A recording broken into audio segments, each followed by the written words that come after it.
Thanks for the money, but no one wants a janitor in the wedding photos, my brother said with a grin. I nodded, went home, canceled the catering I paid for. Then I laughed, packed a bag, and went on vacation. A day later, my phone blew up. Hey everyone, before we dive in, I have a quick favor to ask. If you enjoy content like this, please hit the subscribe button. It's free, supports the channel, and ensures you never miss out on amazing videos. Alright, let's get started. I was still standing in the corner of the reception tent when my brother said it, loud, clear, grinning like it was the punchline to a joke he'd been dying to tell all evening. Aiden, Alan called out, raising his champagne glass in my direction. Seriously, man, thanks for covering the food and all that. Real hero move.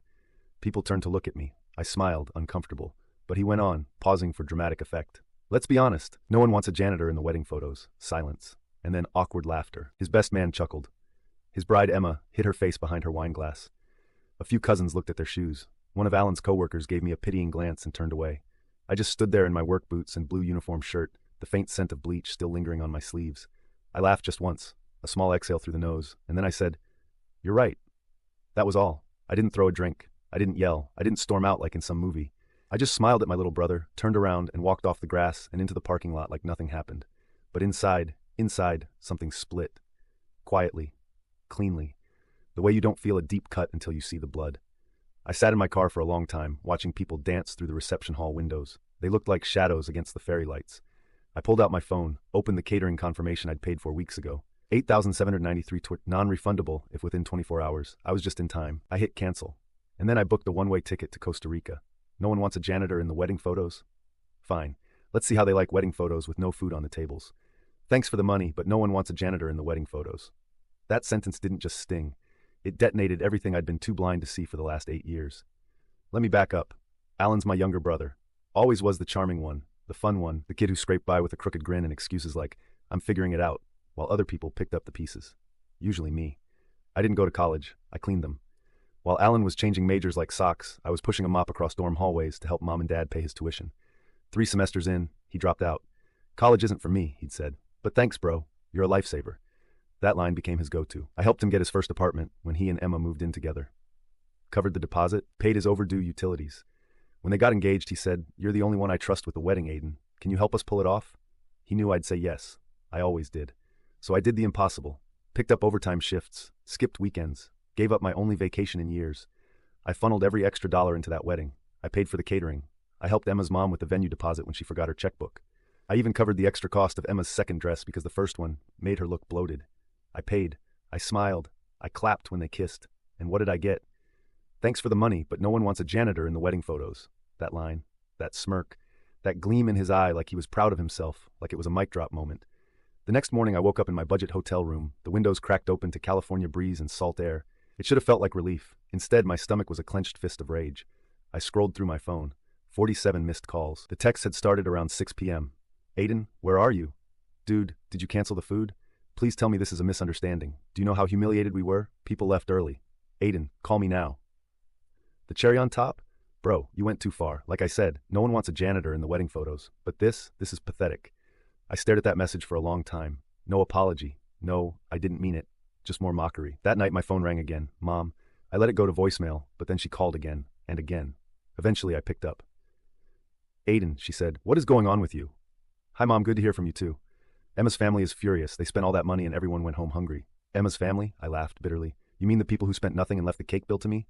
"That's not the point." "No," I said flatly. "The point is your son, your other son, humiliated me in front of everyone, and you all laughed." "Oh, come on," she snapped. "It was a joke." I went quiet. "You really think it's funny?" I asked. "You think it's funny I skipped vacations, turned down raises just to stay in town and help you with the mortgage, paid for Alan's wedding, and then got told I'm not photo-worthy?" There was silence on the line. Then, "Well, you do wear that uniform everywhere, Aiden. Maybe if you tried harder." That was it. That was the moment. The click. I hung up. A few hours later, Dad called. "What were you thinking?" he snapped.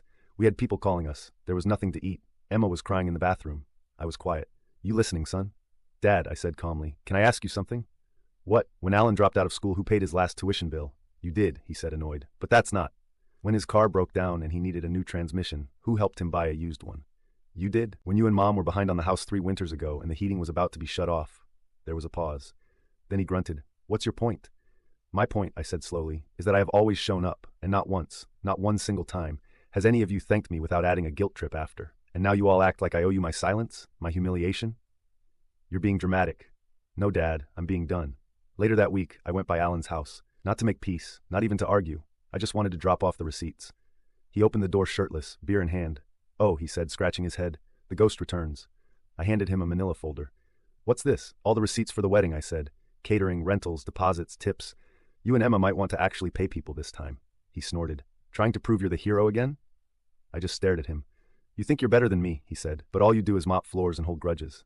No, I said. I think I've been a fool, a janitor who believed love could be bought, who thought family meant something. Alan smirked.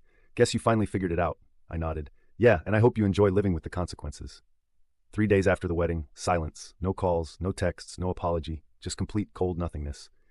Then a letter arrived, white envelope, my name in delicate handwriting. Inside was a typed message from Emma.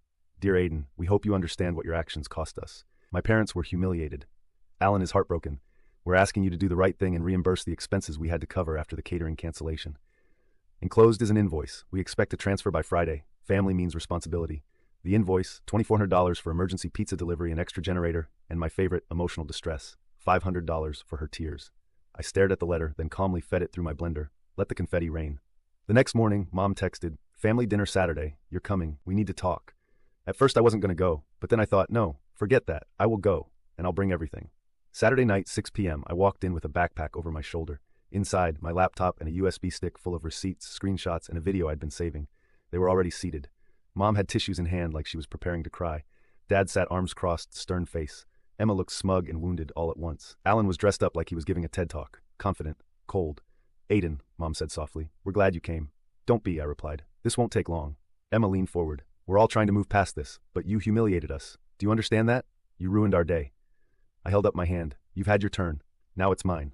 I placed my laptop on the table and powered it on. What is this? Dad asked, already suspicious. Proof. I clicked play on a video from the rehearsal dinner. My friend, a photographer, had accidentally captured this while testing her camera. The mic was on. Alan stood with Emma and her parents. Emma's mom. So your brother's covering the catering? Alan, laughing. Yeah, poor guy thinks it makes him feel included. Emma, let him. It's the only way he'll ever be part of something decent. Don't worry, he's used to cleaning up after other people, literally. I paused the video. The room was dead silent. Still funny? I asked. Nobody answered. Mom looked like she wanted to disappear.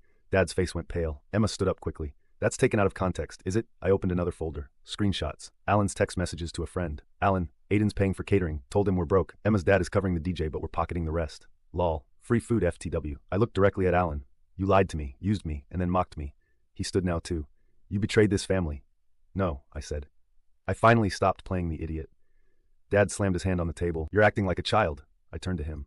Calm, focused. No, I'm finally acting like a man who's done being your backup plan. Emma's voice shot out like a whip. You destroyed our wedding. No, I said. I gave myself back my dignity. I picked up my backpack. Before walking out, I paused at the door. Oh, and by the way, I sent the video to every guest who attended your wedding, including your boss, Alan.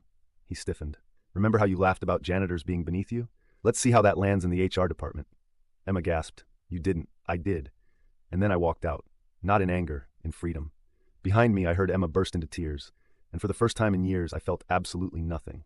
The family falls apart, and someone unexpected comes back into the picture. I didn't drive home after I walked out of that dinner.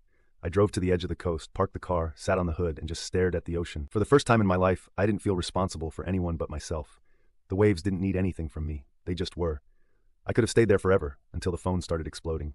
27 missed calls, 9 voicemails, a text from Emma's mother calling me a classless disgrace, one from Dad, you've embarrassed us beyond repair.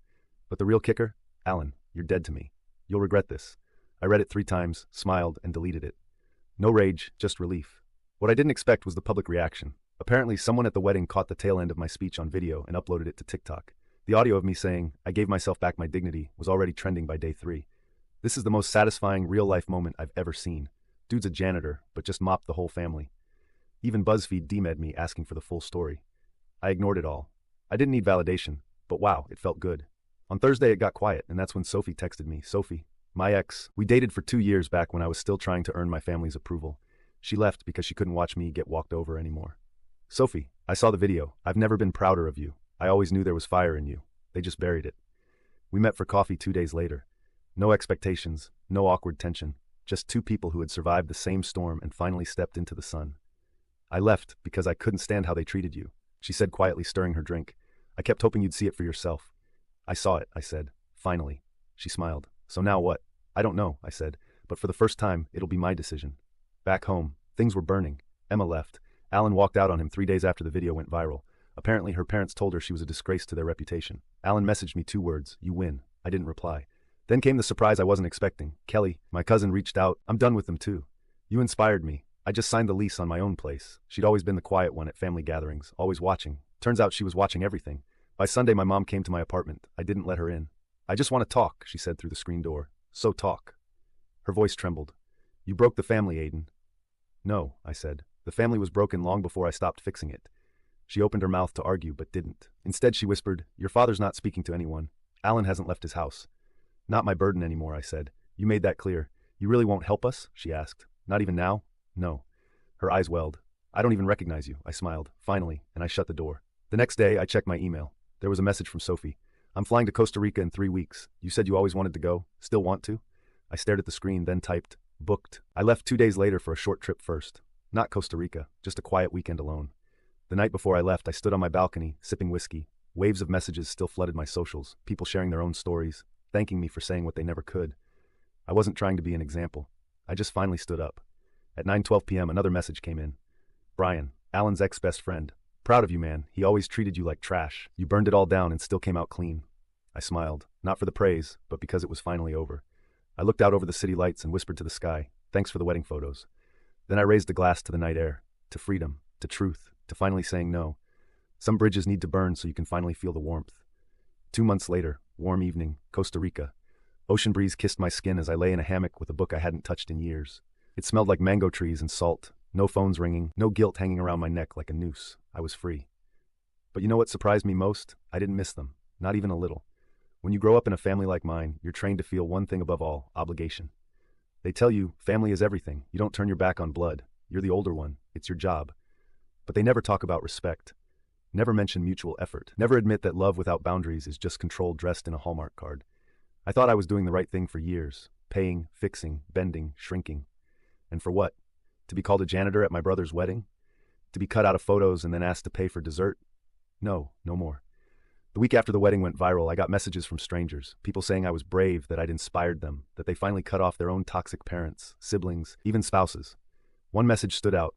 "My brother used to call me worthless. I was paying his rent and raising my niece. Your story made me walk away for the first time. I feel like I can breathe."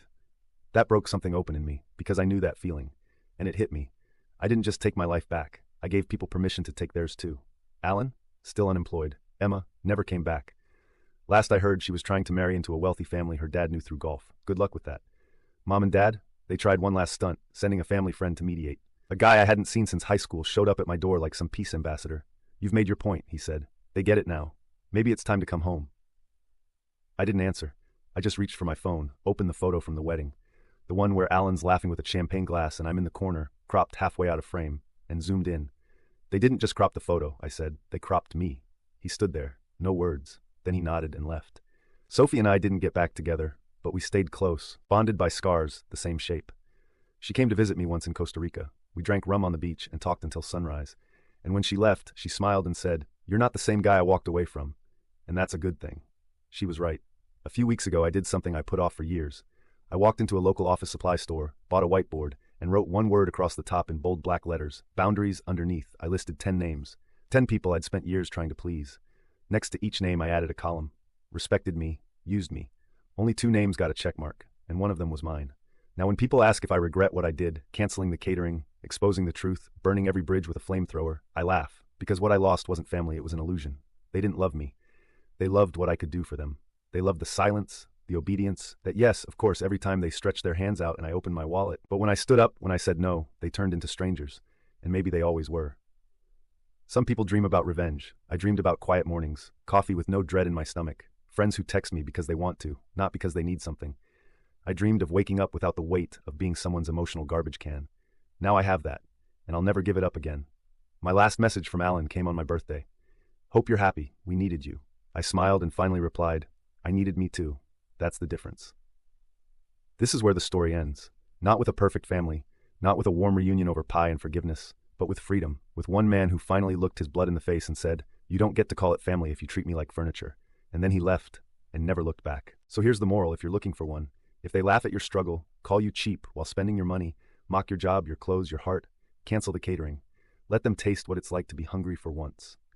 And then book a flight, raise a glass, and toast to finally choosing yourself. Bonus chapter: I'm the guy who canceled my brother's wedding catering. Ask me anything. 2 months ago, my brother told a crowd, "Thanks for the money, but no one wants a janitor in the wedding photos." I was the one who paid for the catering that night. I canceled the entire order. While they served cold pizza and embarrassment, I was sipping wine on a balcony in Costa Rica. I said nothing at the time. I just walked away. Now I'm answering the questions everyone keeps asking. Do I regret it? No.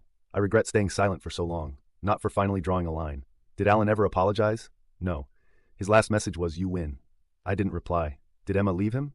Yes. 3 days after the wedding. Did your parents support you? They tried to guilt me into rebuilding the family. I closed the door in their face, both literally and emotionally. Are you still a janitor? Yes. And I'm proud. I clean messes, not just floors. How did people react? Positive. Thousands of strangers thanked me. Some cut off toxic relatives. One woman messaged, "You gave me permission to stop being the family bank." Negative. Others called me heartless, said I ruined a wedding, not just a moment. A few quoted scripture at me. One said, "You'll regret it when your parents are gone." I don't. I've said my piece. I've moved on. But one question still lingers. If you spend your whole life cleaning up after others, who do you become when you stop? I'm still figuring that out. And for the first time ever, I'm okay not knowing